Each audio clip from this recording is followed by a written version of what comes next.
చేయించినటువంటి మీ అందరికీ కూడా మన ప్రభువును రక్షకుడైన యేసు వారి పరిశుద్ధ నామాన వందనాలు తెలియజేస్తున్నానండి.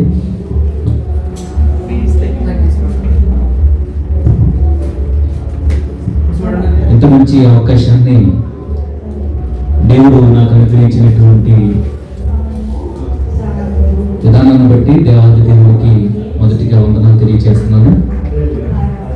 మరి దేవుని యొక్క ప్రేమను బట్టి, కేవలం క్రీస్తుని బట్టి, క్రీస్తు అనుగ్రహించినటువంటి ప్రేమను బట్టి మరి నా జీవిత కాలంలో ఎప్పుడు పరిచయం లేకపోయినప్పటికీ కూడా మరి ప్రియులు మరి రవి గారు, మరి ప్రియులు నగేష్ గారు వారు నిజంగా చూపించినటువంటి ప్రేమ, ఒకనాడు మీరే కదిలే నా సువార్త పుస్తకంగా మీరు ఉండాలి అని అపోస్తులు ఏదైతే కోరుకున్నారో ఆ సంగతులు ఇటువంటి మరి మిత్రుల ద్వారా నా హృదయానికి నిజంగా అటువంటి భావం కలిగింది. మరి సుబ్రహ్మణ్యం బ్రదర్ తోటి నేను అదే విషయాన్ని పంచుకోవడం జరిగింది. మరి దేవుని యొక్క కృప చేత దేవుని యొక్క వాక్యాన్ని మనం ఆలోచన చేసే ముందు ఒక చిన్న ప్రార్థన చేసుకుందాం. సర్వ సృష్టికి సకల జగత్తుకు కారణమవుతున్న తండ్రి, మమ్మల్ని ప్రేమించి మాకు అనుగ్రహించినటువంటి ప్రభువు మంచి సమయంలో మా జీవానికి అవసరమైనటువంటి వాక్కులు పరిశుద్ధ గ్రంథం నుండి మీరు రాయించినటువంటి విషయాలు ప్రభు సంఘముగా కూడి మరొకసారి వాటిని జ్ఞాపకం చేసుకుని చూడగా వాటిని మా హృదయంలో ఫలింప చేయమని ఆయన విని విడిచిపెట్టేటటువంటి వారముగా మేము ఉండకుండగా విని వాటిని అనుసరించేటటువంటి గొప్ప భాగ్యమును మీరు మాకు ఏర్పాటు చేయమని క్రీస్తు వారి పరిశుద్ధ నామాన్ని మీ మనవులు సమర్పించి వేడుకొంచున్నాము తండ్రి, ఆమేన్. పిల్లలు ఇప్పటికే దేవుని యొక్క సన్నిధిలో, దేవుని యొక్క సంఘంలో అనేకమైనటువంటి విషయాలు మీరు దేవుని యొక్క వాక్యము ద్వారా నేర్చుకుంటూ ఉన్నారు. భూమి మీదకి వచ్చినటువంటి మనుషులందరూ కూడా దేవుడు ఉన్నాడు అని నమ్మేటటువంటి వారే లేరు. దేవుడు ఉన్నాడు అని నమ్మేవారు ఉన్నారు, దేవుడు లేడని నమ్మేవారు కూడా ఉన్నారు. ఆస్తికులు ఉన్నారు, నాస్తికులు కూడా ఉన్నారు. ఇప్పుడు దేవుని యొక్క గ్రంథం ఎవరైతే దేవుడు లేడు అని అనుకుంటారో వారి గురించి ఖచ్చితంగా దేవుడు బాధపడతారు లేదా? బాధపడతారు. కీర్తన గ్రంథం 14వ అధ్యాయంలో మనందరికీ తెలిసినటువంటి మాట మొదటి వచనంలో, కీర్తన గ్రంథము 14వ అధ్యాయము మొదటి వచనం చూడండి. దేవుడు లేడని బుద్ధిహీనులు తమ హృదయములో అనుకుంటారట. దేవుడు లేడని బుద్ధిమంతులు అనుకుంటారా, బుద్ధిహీనులు అనుకుంటారా? ఎవరైతే దేవుడు లేడని భావిస్తున్నారో, దేవుడు అనేటటువంటి ఆయన లేడు అని ఇటువంటి మైకులు తీసుకుని ప్రసంగాలు చేస్తున్నారో వారి గురించి కొన్ని వేల సంవత్సరాల క్రితం తన భక్తుల ద్వారా దేవుడు రాయించిన మాట బుద్ధిహీనులు. మన తెలుగు రాష్ట్రాలలో చాలా మంది బైబిల్కి వ్యతిరేకంగా మాట్లాడుతున్నారు. ఒక ఆయన బైబిల్తో పాటు అన్ని గ్రంథాలను దియ్యబడుతూ అసలు దేవుడు లేడని బైబిల్లో ఉన్నటువంటి విషయాలను కూడా తీసుకుని బైబిల్ని కించపరచాలని, లేకపోతే బైబిల్ని తక్కువగా చూపించాలని ప్రయాసపడుతున్నటువంటి వారు కూడా ఉన్నారు. అందులో ఒక ఆయన పెనుమత్స్ సుబ్బరాజు, మీరు వినే ఉంటారు, మీ యూట్యూబ్లో కూడా చూసే ఉంటారు.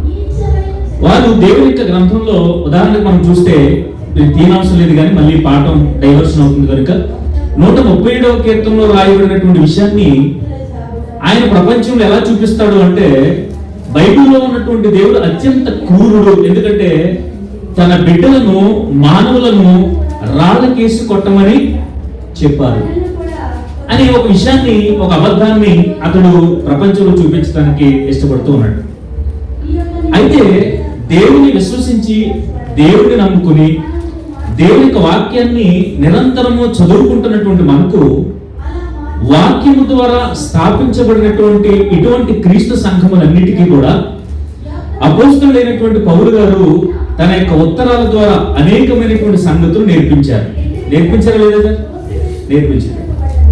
ఆయన అద్భుతమైనటువంటి ప్రయాణాలను కూడా చేశారు. ఆయన చేసినటువంటి 3వ స్వార్థ ప్రయాణానికి ముగింపు కాలంలో రోమా సంఘానికి ఆయన ఉత్తరం రాస్తున్నారు. ఎక్కడి నుంచి రాస్తున్నారు అంటే కొరింథీ పట్టణం నుంచి రాస్తున్నారు. రోమా సంఘానికి ఉత్తరం రాస్తూ కొరింథీలకు రాసినటువంటి మొదటి పత్రిక మొదటి అధ్యాయం, క్షమించాలి, రోమిలకు రాసినటువంటి పత్రిక మొదటి అధ్యాయం, రోమిలకు రాసినటువంటి పత్రిక మొదటి అధ్యాయం 20వ వచనం. ఆయన అదృశ్య లక్షణములు అనగా ఆయన నిత్య శక్తియు దేవత్వమును జగతుత్పత్తి మొదలుకొని సృష్టించబడినటువంటి వస్తువులను ఆలోచించుట వలన తేటపడుచున్నది. అర్థమండి. లోకంలో చాలా మంది ఏం ఆలోచించడం లేదు అంటే దేవుడిని కూర్చున్నటువంటి ఆలోచన చాలా మందికి లేదు. ఇప్పుడు క్రైస్తవులుగా మనము దేవుని యొక్క గ్రంథాన్ని చేతబట్టుకుని మనము బుద్ధిహీనులుగా ఉన్నామా బుద్ధిమంతులుగా ఉన్నామంటే కీర్తన గ్రంథం 14వ అధ్యాయం ప్రకారం మనము బుద్ధిమంతులం, మనము బుద్ధి కలిగినటువంటి వారు, దేవుడు ఉన్నాడని నమ్మేవారు. నమ్ముతున్నటువంటి మనం ఇక్కడ ఉన్నాను సారీ ఇప్పుడు నమ్ముతున్నటువంటి మనం పౌలు గారు ఇస్తున్నటువంటి గొప్ప సలహా, పౌలు గారు మనకు తెలియచేస్తున్నటువంటి గొప్ప ఉద్దేశం ఏంటంటే దేవుని గూర్చినటువంటి సందర్భాలు మనకు తెలియాలి, దేవుని గూర్చినటువంటి శక్తి, దైవత్వమును గూర్చినటువంటి విషయాలు మనకు అర్థం కావాలి అంటే మీరేం చేయాలి అంటే జగదుత్పత్తి మొదలుకున్నటువంటి విషయాలన్నింటినీ కూడా మీరు ఆలోచన చేయాలి. ఇప్పుడు దేవుడు లేడు అనేటటువంటి ఆయన్ని 2 చైర్స్ కూర్చోబెట్టి మీరు ఎన్ని విశ్లేషకపరమైనటువంటి నాగరికత పరమైనటువంటి హిస్టారికల్ ఎవిడెన్సెస్ కానీ బైబిల్లో ఉన్నటువంటి సంగతులు కానీ ఏది తీసుకొచ్చి చెబుదామన్నా అతను వింటాడండి. అందుకే వ్యర్థమైనటువంటి డిస్కషన్స్ తోటి వ్యర్థమైనటువంటి ఈ బాధలు ఏదైతే ఉన్నాయో వాటితోటి మన విశ్వాసాన్ని మనము బలహీనపరుచుకునేటటువంటి వారముగా మనము ఉండకూడదు. ఇప్పుడు నేను అనుకున్నటువంటి నినాదము కరెక్ట్ అని ఎవరైనా నిలబడితే అతన్ని ఏ విధంగా ఒప్పించలేమండి. ఎందుకంటే అతనికి మనస్సు సాక్షి ఇది కరెక్ట్ అని చెబుతున్నా బాహ్య ప్రపంచంలో అతను ఒప్పుకోవడానికి ఖచ్చితంగా ముందుకు రాడు. కానీ ఇక్కడ నేను చెప్పాలనుకున్న విషయం ఏంటంటే మనలో చాలా మందికి అసలు నేను నమ్ముకున్నటువంటి దేవుడు నిజమైనటువంటి దేవుడేనా అనేటటువంటి ఒక ప్రశ్న వస్తుంది. ఎప్పుడు వస్తుంది అంటే మనం భక్తి జీవితంలో ఎంత ఉన్నతంగా ఎదుగుతున్నామో సాతానుడు మన మీదకు తీసుకొచ్చేటటువంటి భయంకరమైనటువంటి శ్రమలు, దాన్ని పరిశుద్ధ గ్రంథంలో ఏమన్నారు అంటే అగ్ని వంటి మహా శ్రమలు అన్నారు. శ్రమలు వచ్చినప్పుడు ఏమవుతుంది అంటే సాతానుడికి ఉన్నటువంటి ఒక ఫార్ములా, అతని దగ్గర ఉన్నటువంటి ఒక స్కెచ్ ఏంటంటే మనుషుల దగ్గర శ్రమల ద్వారా దేవుడిని దూరం చేయాలి అనే ఆలోచన. మనుషులను శ్రమల ద్వారా దేవునికి దూరం చేయటం, దేవునికి మనుషులను దూరం చేయటం సాతానుడికి ఎంత ఈజీ అంటే శ్రమల ద్వారా చేయగలడు. ఉదాహరణ యోగ గ్రంథాన్ని మనం అధ్యయనం చేసాం, తీకున్నాం, మనందరికి తెలుసు కాబట్టి పై మాట్లాడుకుంటూ యోగ గ్రంథంలో మనం చదువుకుంటాం. పరలోకమందు ఉన్నటువంటి దేవుడి సముఖమందు ఒక మహాసభ జరుగుతుంది. భూమి మీద అటు ఇటు తిరుగుతూ వెళుతున్నటువంటి సాతానుడు అక్కడ ప్రవేశించాడు. ప్రవేశించినప్పుడు దేవుడు ఎంతో గర్వంతో లేకపోతే సంతోషంతో ఆనందంతో ప్రశ్నిస్తున్నటువంటి మాట ఏంటంటే నీవు ఎక్కడి నుంచి వచ్చావు అంటే నేను భూమి మీద అటు ఇటు తిరుగుతూ వచ్చావు, వెరీ గుడ్. అయితే నీవు భూమి మీద నా కుమారుని నీవు చూసావా అంటే అప్పుడు భూమి మీద జనం కొన్ని లక్షల్లో ఉన్నారా లేదండి? ఉన్నారు కదా. ఉన్నటువంటి జనం కొన్ని లక్షల్లో ఉన్నప్పటికీ కూడా దేవుడు ఒక్కరి పేరు ఎవరి ఎదుట తీసుకొచ్చారో తెలుసండి, సభ ఎదుట తీసుకొచ్చారు. ఆ మాట చదువుతున్నప్పుడు చాలా సంగతులు మనం నేర్చుకుంటాం. కానీ దేవుడు అనుకున్నప్పుడు మనలను కూడా లేకపోతే సాతానుడితో మాట్లాడవలసి వచ్చినప్పుడు భూమి మీద నా కుమారుని నీవు చూసావా అనేంతగా మన విశ్వాస జీవితంలో మనము ఎదగాలి. మన విశ్వాస జీవితంలో ఏం చేయాలండి? ఎదగాలి. దేవుడు కూడా మిమ్మల్ని బట్టి దయచేసి మన్నించండి,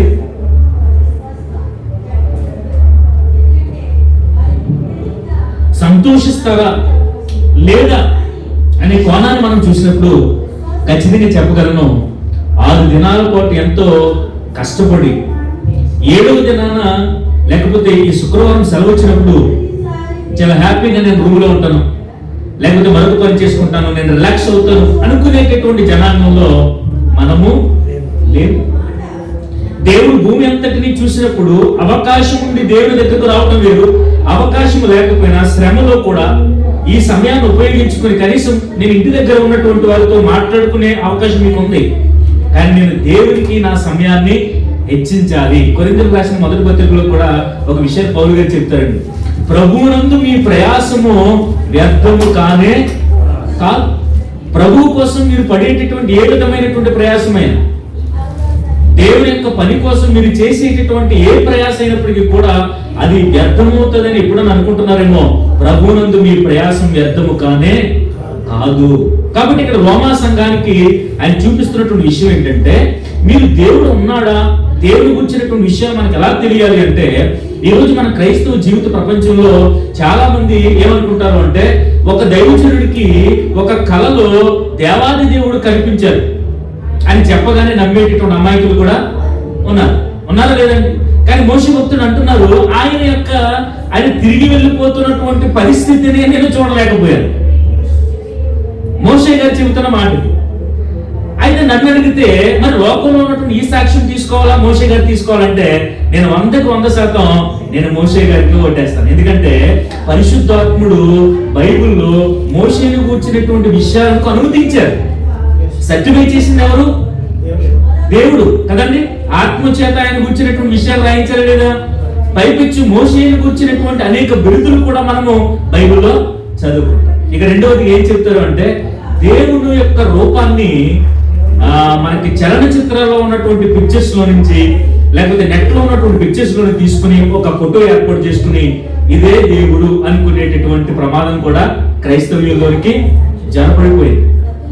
మీకు అర్థమవుతున్న ప్యాషన్ ఆఫ్ ది క్రైస్ట్ లో జీసస్ క్రైస్ట్ కింద మరి నటించినటువంటి ఆయన ఒత్తుకుంటున్నాడు ఏంటంటే, నన్ను నిజంగా యేసుక్రీస్తు అని మీరు అనుకుంటున్నారు, నన్నే పూజించడానికి దాన్ని స్నాప్ షాట్ తీసి ఒక ఫోటో కింద చేసుకుని ఒక ఫ్రేమ్ సెట్ చేసుకుని దాని ఎదుట 2 చేతులు పెట్టి మీరు విగ్రహారాధన రూపకమైనటువంటి పనులను మీరు చేస్తున్నారు. అయితే ఈ రోజు మనం ఉచ్చరించుకుంటున్నాం రాయబడినటువంటి విషయాల్లో మరొకసారి మనం జ్ఞాపకం చేసుకుంటున్నటువంటి విషయం ఏంటంటే, దేవుని గూర్చినటువంటి విషయాలు, దేవుడు ఎంత ఉన్నతమైన వారు, దేవుడు లేడనేటటువంటి వారు బుద్ధిహీనుడని దేవుడు చెప్తుంటే, వారు లోకంలో స్కాలర్స్ గాను చాలా ఉన్నతమైనటువంటి స్థితిలోనూ గనులుగాను వారు తిరుగుతూ దేవుడు లేడని బేరాలు పలుకుతుంటే, మన విశ్వాస జీవితంలో ఎప్పుడు కూడా ఆ ప్రసంగాలను చూసి మనం సడలిపోయేటటువంటి పరిస్థితి మనలోనికి రాకూడదు.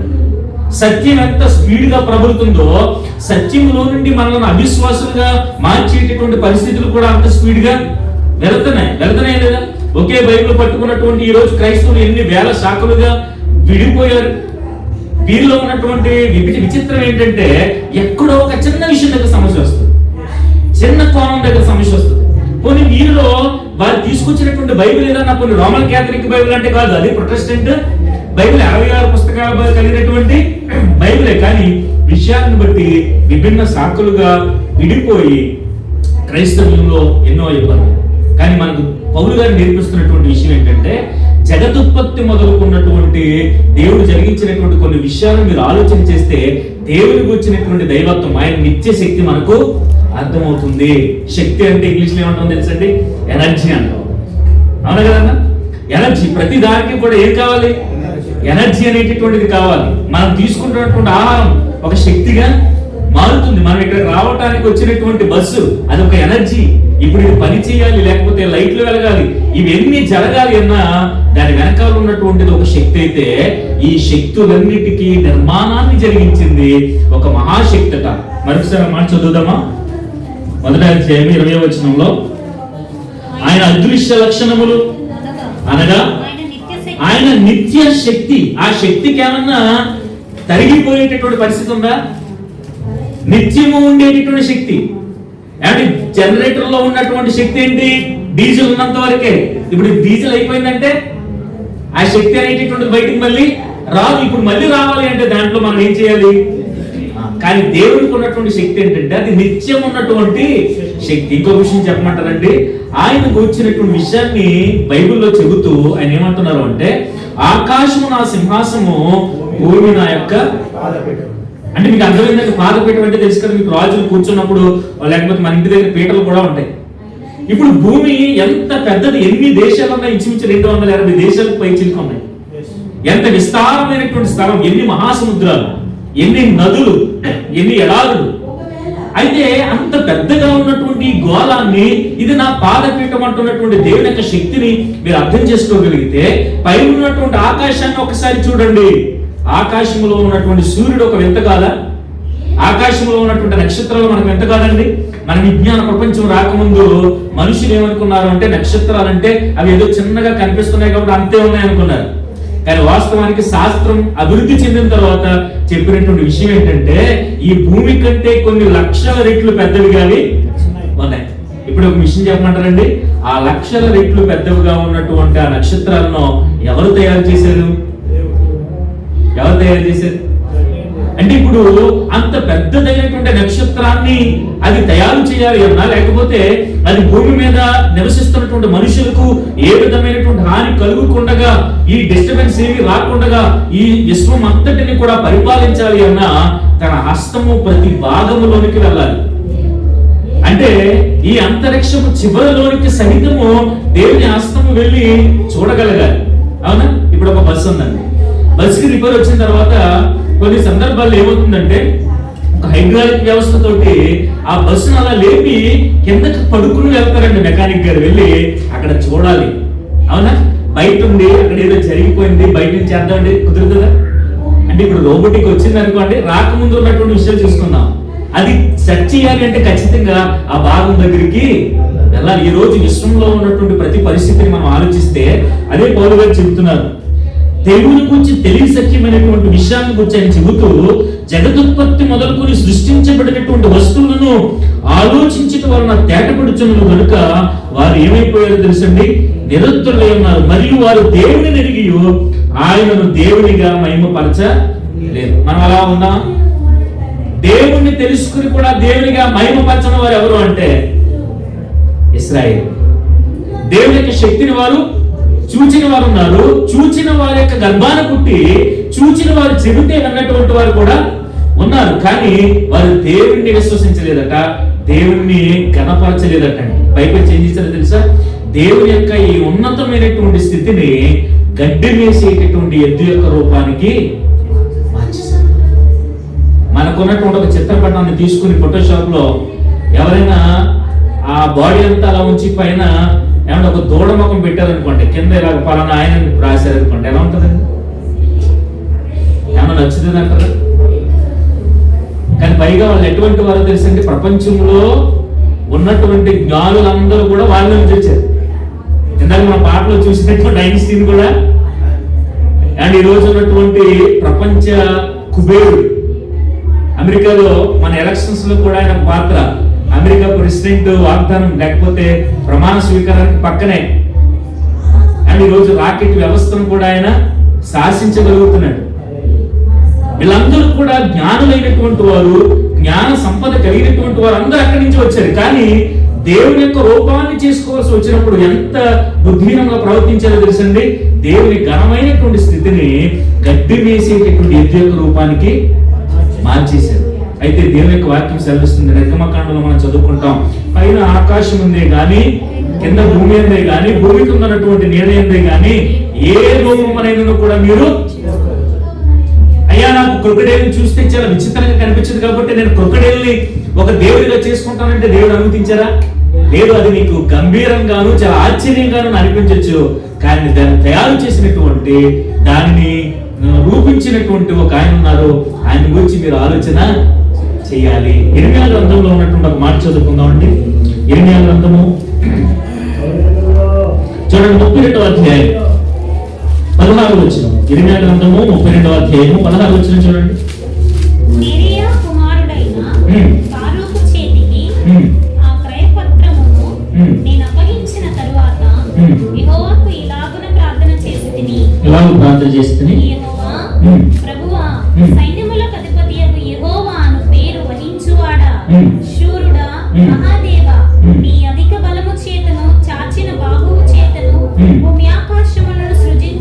చూడండి, భూమి ఆకాశములను ఆయన ఎలా సృజించారటండి? భూమి ఆకాశములను ఆయన ఎలా సృజించారు అంటే అధిక బలము చేతను చాచినటువంటి బాహువు చేతను భూమి ఆకాశములను నీవు సృజించావు. నీకు అసాధ్యమైనటువంటిది ఏది కూడా లేదు. దేవునికి అసాధ్యమైనది ఏదైనా ఉందా? దేవుడు సమస్తమునకు సాధ్యం. ఆయనకు సమస్తమును కూడా సాధ్యం అండి. ఆయనకు అసాధ్యమైనటువంటిది ఏది కూడా లేదట. తన బాహువు చేత ఆకాశాలని ఆయన కలిగించారట. అదే ఇర్మియా గ్రంథంలో అదే అధ్యాయం 26 వచ్చిన చదవండి, 26 నుంచి. ప్రత్యక్షం ఎలా సెలవిచ్చెను? నేను యెహోవాను, సర్వ శరీరులకు కూడా నేను దేవుడను, నాకు అసాధ్యమైనటువంటిది ఏది కూడా ఉండునా? నేను సర్వ శరీరులకు ఏమైనాను? దేవుడునైనా. కానీ ఈరోజు ఆ సర్వ శరీరంలో కొందరు ఏమనుకుంటున్నారు అంటే దేవుడు లేడని చెప్పటానికి అనేక మందిని తమ మాటల చేత వారిని చేజిక్కించుకుని వారు అనుకుంటున్నటువంటి విశ్వాసంలోనికి తీసుకెళ్ళిపోవాలి. ఆస్తికులను సహితము నాస్తికులుగా మార్చేసేయాలి. దేవుడు ఉన్నాడని కాస్త కోస్తో నమ్మేటటువంటి వారిని దేవుడు లేడనేటటువంటి వారిగా ఈడ్చుకుని వెళ్ళిపోవాలని ఈరోజు సమాజంలో చాలా మంది తిరుగులాడుతుంటే, దేవుడు ఒకనాడు ఉన్నటువంటి ఇర్మియా గారి ద్వారా ప్రకటిస్తున్నటువంటి మాట, నేను సర్వ శరీరులకు కూడా నేను దేవుడిని. నేనేమైనా సర్వ ఈరోజు మన దేశంలో కూడా అండి, మన తెలుగు 2 రాష్ట్రాల్లో కూడా మనం చూస్తే బైబిల్కి వచ్చినటువంటి విషయాల్లో ఎంతో హింస జరుగుతుంది. బైబిల్కి వచ్చినటువంటి సందర్భాలు ఎవరికైనా చెబుతాము అంటే వినేటటువంటి సందర్భాలు లేవు. ఎక్కడైనా ఒక భయంకరమైనటువంటి సౌండ్ సిస్టమ్ పెట్టి లోకానుసారమైనటువంటి పాటలు పెట్టుకోవటానికి, లోకానుసారమైనటువంటి విందులు, లోకానుసారమైనటువంటి అశ్లీల పరిస్థితులు జరిగించడానికి ఎవ్వరు ఏ విధమైనటువంటి ఆటంకాన్ని చెప్పరు. పర్మిషన్ ఉందా అని దేని కూడా. కానీ దేవుని యొక్క వాక్యాన్ని చేత పట్టుకుని ఒక మీటింగ్ పెట్టుకుందాము అంటే ప్రతి ఒక్కరికి ఏమొస్తుందో తెలిసిన నోటంట, మీకు పర్మిషన్ ఉందా? అయ్యా, పర్మిషన్ ఎందుకు తీసుకోవాలి? సమాజానికి ఏ ఇబ్బందిని కలిగించేటటువంటి పరిస్థితులు మేము జరిగిస్తున్నాం? సమాజానికి ఏ డిస్టర్బెన్స్ కలుగుతుంది? లేకపోతే ఈ మాటలు విన్నటువంటి వారు ఎవరు చెడిపోతున్నారు? ఈ మాటలు విన్నటువంటి వారు ఎవరైనా చదువుకోనేటువంటి వారిగా దిగజారిపోతున్నారా? ఈ మాటలు విన్నటువంటి వారు ఎవరైనా తమ కుటుంబాల్లో కలహాలు పెట్టేపించుకుంటూ లేకపోతే కలహాలు సృష్టించుకుంటున్నారా? లోకంలో దొంగలు గాను, ఉన్మాదులు గాను, భయంకరమైనటువంటి క్రూరులు గాను మారిపోతున్నారా అంటే వీటేటికి కూడా సమాధానం వారి దగ్గర దొరకదండి. దేవుని యొక్క వాక్యాన్ని చేతబట్టుకుని లోకంలో ఉన్నటువంటి మనిషి ఒకవేళ అతని హృదయం రాతి హృదయం అయితే అతని హృదయం మాంసపు గుండెగా మంచిగా మార్చబడుతుంది. అంతకు మించి ఏమన్నా బైబిల్ ద్వారా ఏదైనా హాని జరిగిపోతుందండి.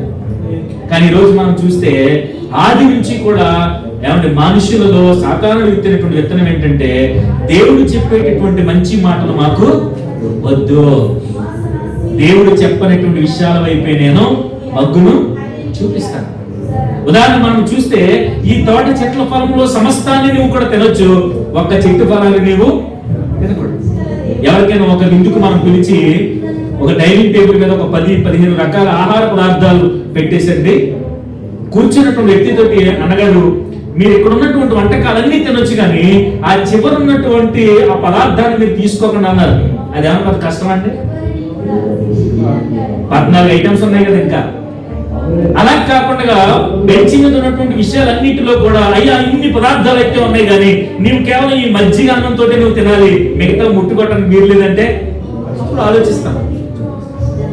ఇక్కడ మీరు ఆలోచిస్తే దేవుడు ఇచ్చినటువంటి పరీక్ష చెప్పుకోవాలంటే పెద్ద పరీక్షమే కాదు. ఎందుకంటే వారు తినటానికి నేను అనుకుంటాను వారు రోజుకి ఒక ఐటెం చెప్పున ప్రపంచంలో దేవుడు కలిగించినటువంటి ఆహారపు పండ్లను తీసుకోవాలి అని అనుకుంటే మొదటి రోజు తిన్న పండుని మళ్ళీ తినటానికి వారికి కొన్ని సంవత్సరాలు పట్టింది.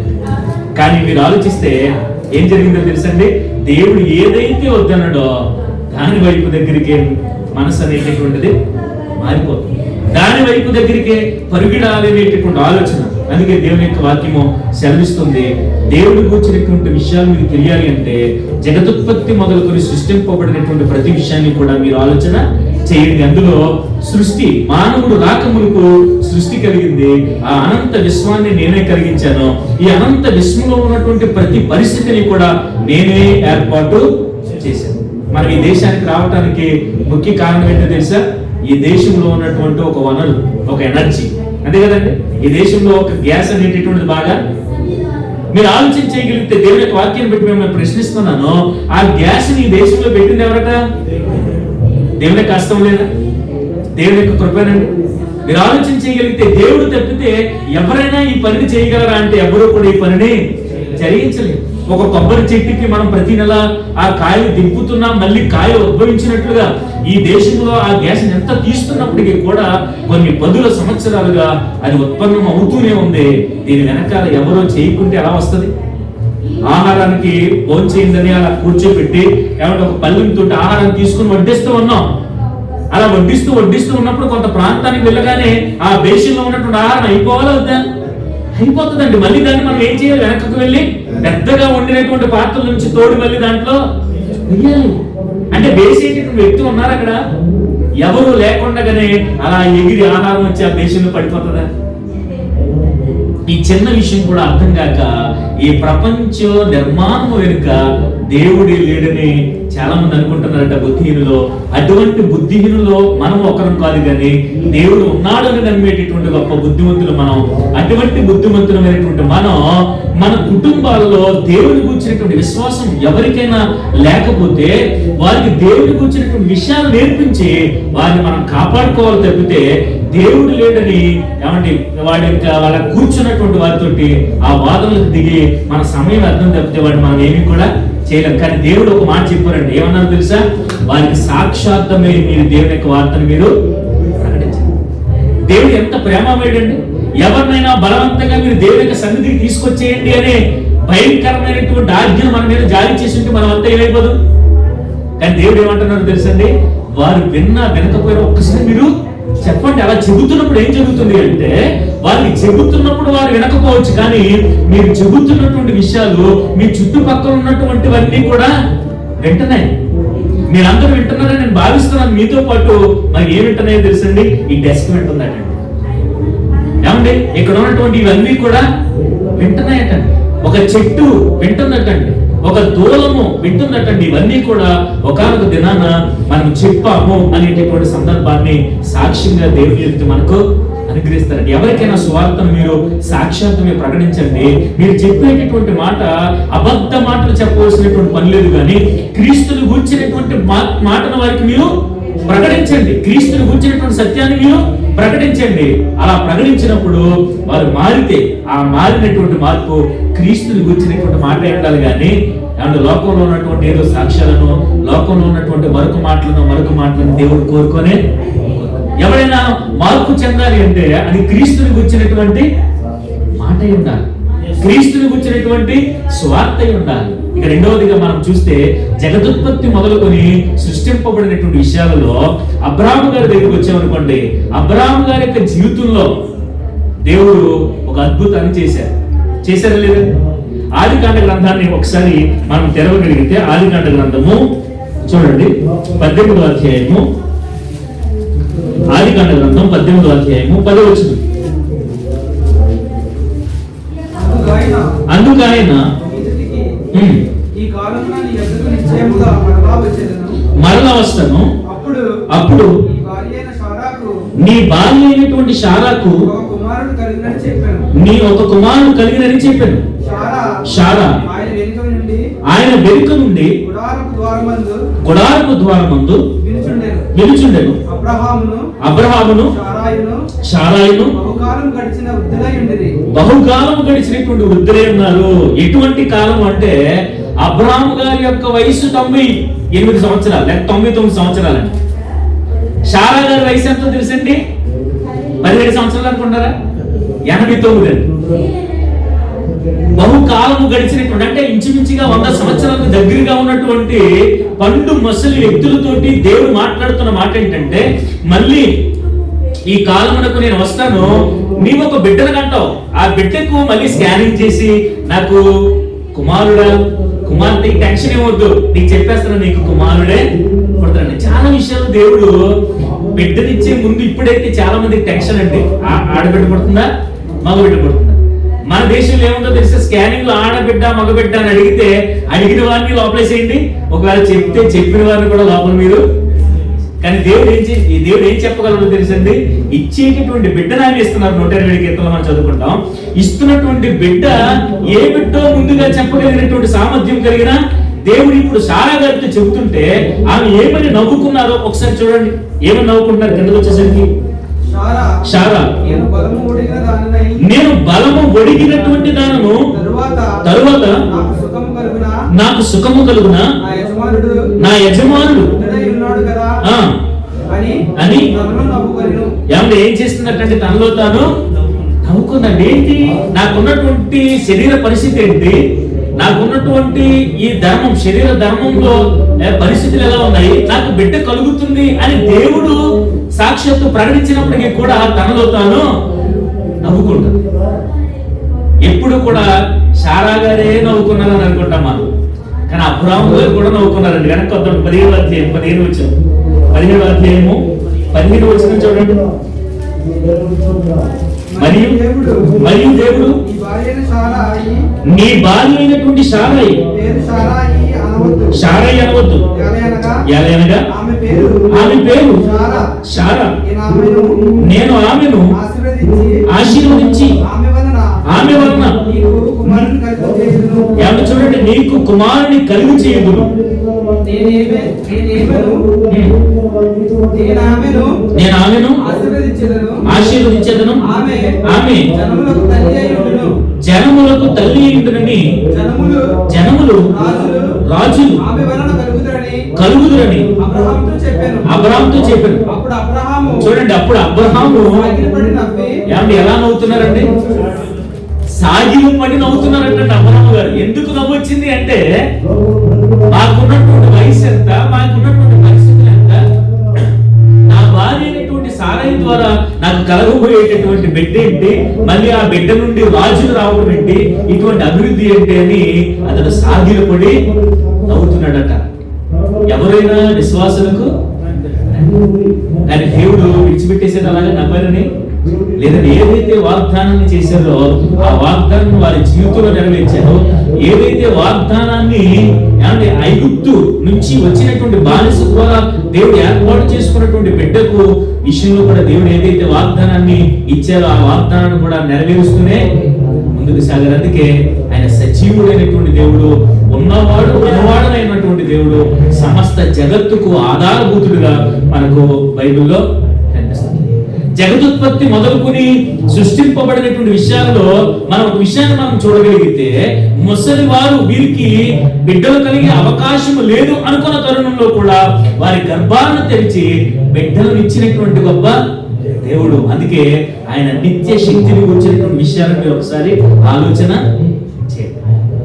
ఈ శుక్రవారం సంఘముగా కూడినటువంటి ఈ సంఘంలో దేవుని గురించినటువంటి శక్తిని మనం ఆలోచన చేస్తే, మొట్టమొదటిగా ప్రపంచంలో ఉన్నటువంటి విశ్వాన్ని మనము ఆలోచన చేసామండి. ఈ విశ్వంలో కూడా ఒక మాట మర్చారు. రోమిలకు రాసినటువంటి పత్రికలో పౌలు గారు అంటారు కదా, ఈ విశ్వాన్ని ఎలా చేశారు అంటే 4వ అధ్యాయము 17వ వచనంలో ఆయనకు ఉన్నటువంటి గొప్ప శక్తి ఏంటయ్యా అంటే, రోమిలకు రాసినటువంటి పత్రిక 4వ అధ్యాయము 17వ వచనం,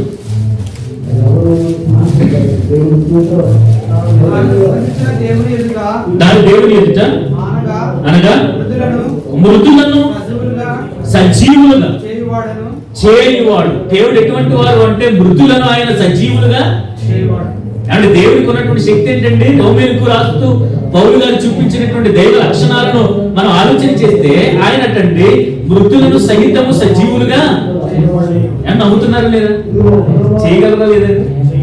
రెండోదిగా చూడండి, లేని వాటిని ఉన్నట్టుగానే దేవుడు లేనటువంటి వాటిని ఉన్నట్టుగానే పిలిచేవాడు. ఇప్పుడు ఇలా చూడండి, లేనటువంటి వాటిని ఉన్నటువంటి వాటిగా పిలవడం అంటే, ఉదాహరణ మనం ఎప్పుడైనా ఒక చేపల కూర వండుదామా అని అనుకున్నాం, చేప లేకుండా చేపల కూర వండగలమా?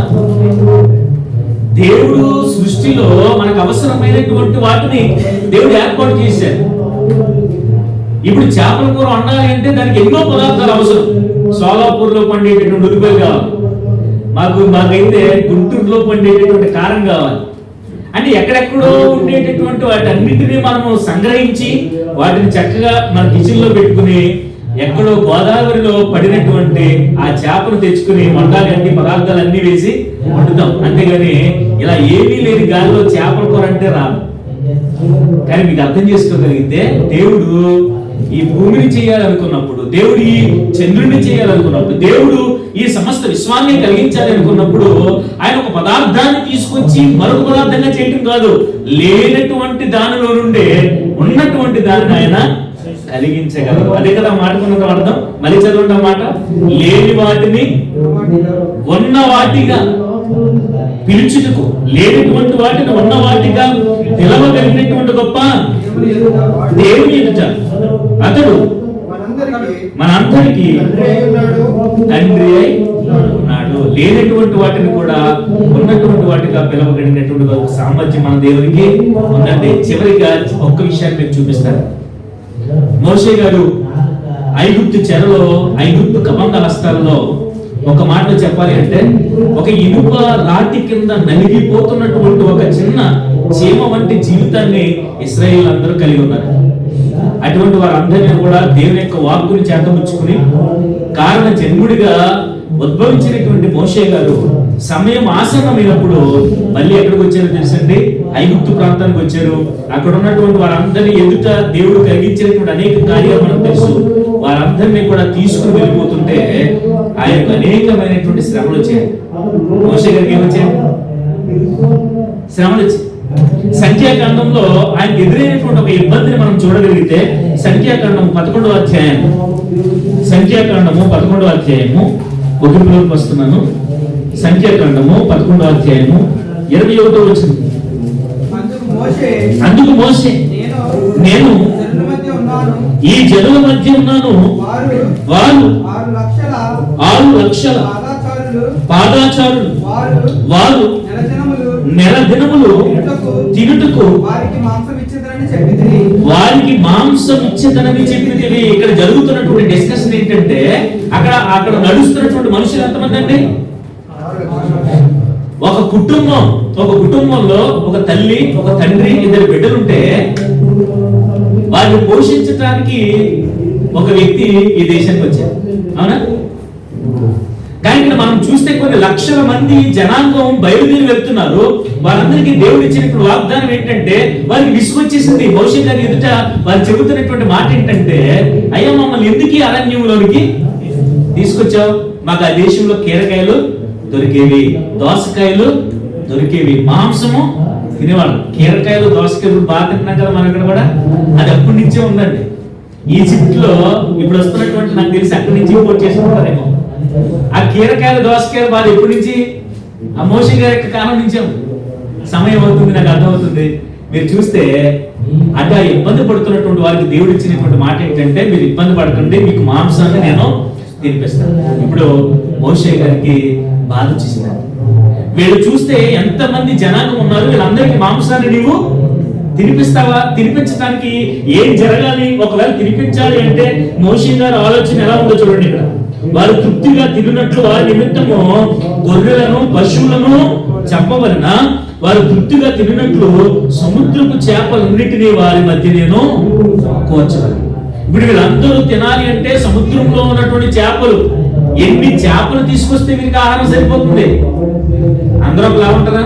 ఒక లైన్ లో నుంచి పెట్టి ఆహారం పెడుతుంటే ఒక ముక్క కూడా సరిపోతుందా? కొన్ని సందర్భాలు అండ్ కొన్ని సందర్భాల్లో చాలా ఇబ్బందికరమైన మనుషులు ఉంటారండి. వాళ్ళకి సరైన ముక్క పడలేదనుకో దాంతో దెబ్బలాట. అండ్ కొన్ని పెళ్లిలో చూస్తాం కదండి, చిన్న మాంసం ముక్క కోసం అండి మొత్తం బంతంతా చల్లా చెదిరిపోయినట్లు కొట్టేసుకుంటారు. ఎందుకు? నాకు చికెన్ లో పీక్ ముక్క ఏది వేసి. నాకు తెలిసి ఒక పెళ్లి అయింది, రక్తాలు వచ్చేలా కొట్టుకున్నారు. ఎందుకు కొట్టుకున్నారు తెలుసండి? దీనికోసం. వాటర్ గ్లాస్ పెడుతున్నటువంటి వాటర్ గ్లాస్ అయిపోయినాయి, కొంత చిన్న సైజు వాటర్ గ్లాస్ పెట్టాడంట. ఇంకా దాన్ని మొత్తం పడగొట్టేశారు. ఈ విషయాన్ని ఎందుకు చెప్తున్నానంటే, మోషే గారు బాధపడుతున్నారు. మోషే గారి మాట చెబుతున్నారంటే అర్థం ఉంది ఏంటంటే, వీరికి ఆహారాన్ని పెట్టాలంటే ఎంత లక్షలాది మంది జనాంగానికి ఎన్ని చేపలు సమకూర్చాలి, ఎన్ని పశువులను వధించాలి, ఎన్ని గొర్రెలను కొయ్యాలి అని అనుకుంటున్నప్పుడు ఇది కాదు కదండి నేను చెప్పాలనుకున్న విషయం. దేవుడు డైరెక్ట్ అవుతున్నారండి. దేవుడు డైరెక్ట్ అయ్యారని చెబుతున్నటువంటి ఒక గొప్ప మాట కింద రాయబడి, వీలైతే అండర్లైన్ చేసుకోండి.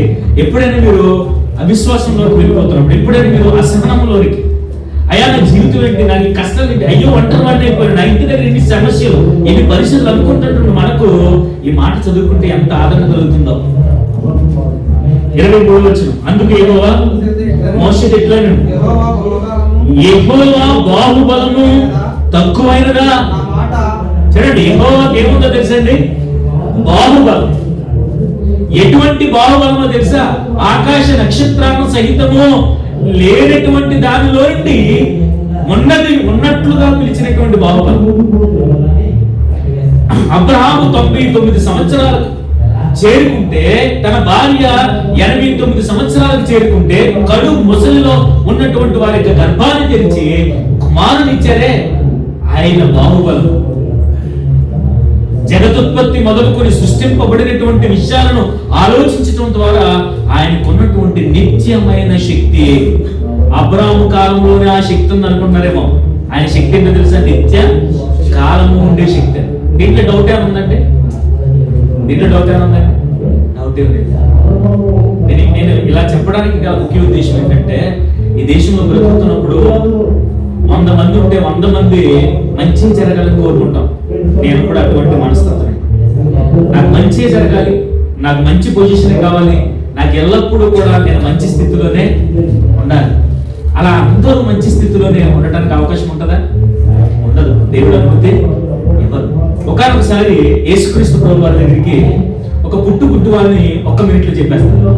తీసుకొచ్చారట. తీసుకొచ్చి ఆయన ఇబ్బంది పెట్టాలని చాలా మంది ప్రశ్నలు వేస్తూ ఉండేవారు. ఇప్పుడు వేస్తున్నటువంటి ప్రశ్న ఏంటంటే, వీరికి డౌట్ వచ్చింది ఏంటంటే, అయ్యా వీడు గుడ్డివాడుగా పుట్టడానికి వీడు తండ్రి పాపం చేశాడా తల్లి అంటే, అప్పుడు వాళ్ళలో ఉన్నటువంటి అభిప్రాయం ఏంటి? ఇలా పుట్టడానికి తల్లిదండ్రులు ఎవరో పాపం చేస్తే ఆ శాపం ఎలాగా పుడతారు. ఇంకా ప్రభువు చెప్పినటువంటి గొప్ప మాట ఏంటో తెలుసండి, వీడు గుడ్డివాడిగా పుట్టడానికి వీరి తల్లిదండ్రులు పాపం చేయలేదు, కానీ దేవుని యొక్క క్రియలు వీరి యందు ప్రత్యక్షపరచబడుట కొరకే ఇతను ఇలాగూ. స్టీఫెన్ హాకింగ్ మనకు తెలుసు, అతను ఒక గొప్ప ఉదాహరణ. ఒక కుర్చీకి మాత్రమే పరిమితమై, మీరు వీడియోలో కూడా చూసే ఉంటారు.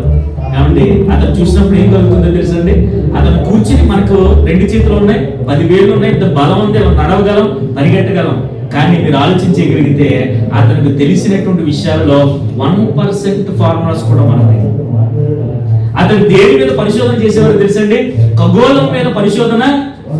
వీల్ చైర్కి పరిమితమైపోయినటువంటి ఆయన ఖగోళంలో ఉన్నటువంటి విషయాలను పరిశోధన చేసేవారంటే. ఇప్పుడు ప్రభువు చెప్పినటువంటి మాట ఎంత కరెక్ట్ అవుతుందో చూడండి. దేవుని క్రియలు వీరి యందు, ఎవరి యందు ప్రత్యక్షం? స్టీఫెన్ హాకింగ్ గురించి మనం మాట్లాడుకుంటుంటే అతను ఎందుకు పనికిరానటువంటి వాడిగా ఉంటాడేమో, శరీర అవయవ పరిస్థితులు ఉన్నాయని అనుకుంటాము, కానీ దేవుడు ఏమి ఇవ్వకపోయినా ఇవ్వవలసినటువంటి ఒక దాన్ని ఇచ్చారు. దానితో ఏం చేశాడో తెలుసు, ఆయన ప్రపంచంలోనే ఆయన పేరు గంచాడు. ఈరోజు ఏ మూలకెళ్ళినా తెలిసిన చదువుకున్నటువంటి వారికి ఆయన పేరు తెలుసు. ఆయన ఖగోళం మీద పరిశోధన చేసేటటువంటి, ఆయన తీసుకొచ్చినటువంటి అనేక థియరీస్ ఇప్పుడు నవీన యుగంలో వస్తున్నటువంటి శాస్త్రజ్ఞులకు ఒక మార్గదర్శకంగా నిలుస్తున్నాయి. అంటే దేవుని క్రియలు వీని యందు. అంతేగాని తల్లిదండ్రులు పాపం చేశారు. చాలా మంది మనం చూస్తే, ఎవరైనా ఆడబిడ్డలు వరుసగా 2-3 ఆడబిడ్డలు పుట్టేస్తే, ఏమండి ఎన్ని అబద్ధాలు ఆడుంటాడో ఆడపిల్లలు అంటే. అబద్ధాలు ఆడితే ఆడబిడ్డలు పుడతారంటే, ఇప్పుడు చాలా మంది బిడ్డలు లేకుండా ఉన్నారు. వాళ్ళ చేత 1000 అబద్ధాలు ఆడించేసి బిడ్డలు పుట్టించేయచ్చు కదా. వాళ్ళు మా పాపైనా పర్లేదండి అంటారు, ప్రార్థన చేయమని వస్తారు. అవునండి, మనుషులు కల్పించేటటువంటి మాటలు ఎంతలా ఉంటాయి.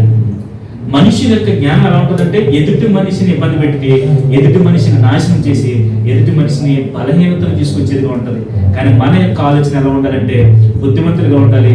దేవుడికి వచ్చినటువంటి విషయాలు 3 విషయాలు మనం ఈరోజు మనం నేర్చుకున్నాం. దేవుడు లేడు అనేటటువంటి వాడు బుద్ధిహీనుడు, దేవుడు ఉన్నాడని మనం నమ్ముతున్నాం. ఉన్నటువంటి మనము జగదుత్పత్తి మొదలుకొని సృష్టింపబడిన విషయాలన్నింటినీ కూడా ఆలోచన చేస్తున్నాం. అలా ఆలోచన చేస్తూ ప్రతి శుక్రవారం వాక్య రూపకంలో వాటిని మనము తెలుసుకుంటున్నాం. అలా తెలుసుకుంటూ మనం ఎప్పుడు కూడా మరి దాన్ని ఏమంటారో తెలుసండి, శ్రద్ధ లేకుండా ఉండకూడదండి. పౌలు గారు రోమీయులకు రాసిన పత్రికలు ఏం చెప్తున్నారు? వాటిని మీరు ఆలోచన చేయండి. నిత్య శక్తి కలిగినటువంటి దేవుని యొక్క శక్తిని మీరు ఆలోచన చేస్తే ఆయన మీకు విషదమవుతాడు తప్పితే కలలో నాకు కనిపించంటే చాలా వందనాలండి, చాలా శ్రద్ధగా ఉంది.